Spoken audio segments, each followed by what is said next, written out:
বুধবার বেলা ১২টা আগারগাঁও নির্বাচন কমিশনে প্রধান নির্বাচন কমিশনারের সাথে বৈঠক করতে সিএসির কার্যালয়ে আসেন আমেরিকান রাষ্ট্রদূত ব্রেন্ট ক্রিস্টেনসেন সহ ৩ সদস্যের প্রতিনিধি দল।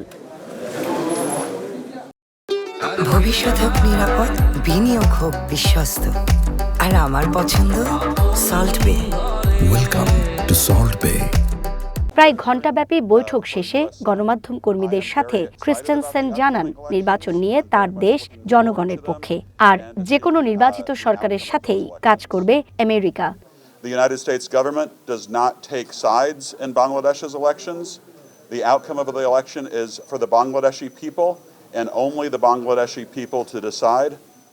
আমেরিকা নির্বাচনে কোনো পক্ষ নেবে না, জনগণই সিদ্ধান্ত নিবে কে সরকার গঠন করবে। আমরা যে কোনো সরকারের সাথেই কাজ করতে প্রস্তুত। ইসি কমিশনার আমাদেরকে আশ্বস্ত করেছেন উৎসবমুখর পরিবেশে নির্বাচন অনুষ্ঠিত হবে। আমরা আশাবাদী জনগণ ভোট দিতে পারবে।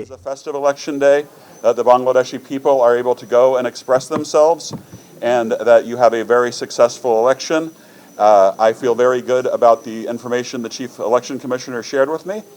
এ বিষয়ে কমিশনের সিনিয়র সচিব আখতার আহমেদ জানান, নির্বাচন ঘিরে আইন শৃঙ্খলা বাহিনীর অবস্থান জানতে চেয়েছে আমেরিকা। ঢাকা, চট্টগ্রাম, সিলেট ও খুলনার নির্বাচন দেখতে একটি দল আসবে তাদের পক্ষ থেকে।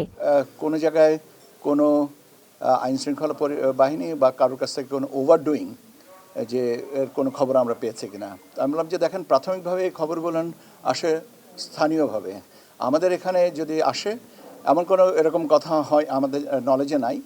যদি এটা হয়ে থেকে থাকে তাহলে স্থানীয়ভাবে এটাকে নিষ্পত্তি করা হয়েছে। আর যদি স্পেসিফিক কোনো কিছু বলেন তাহলে আমরা এটার উত্তরটা দিতে পারবো।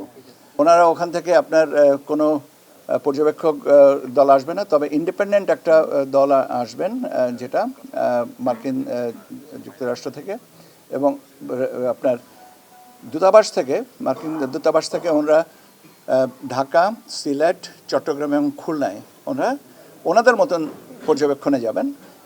But they are not the formal observers. ওনারা এমনি দেখতে যাবেন ভোটের অবস্থাটা কী, এবং আপনাদের ওনারা বলেছেন যে ওনারা এটাকে কংগ্রেসের আপনার সিনেটে কোথায় রিপোর্ট করবেন।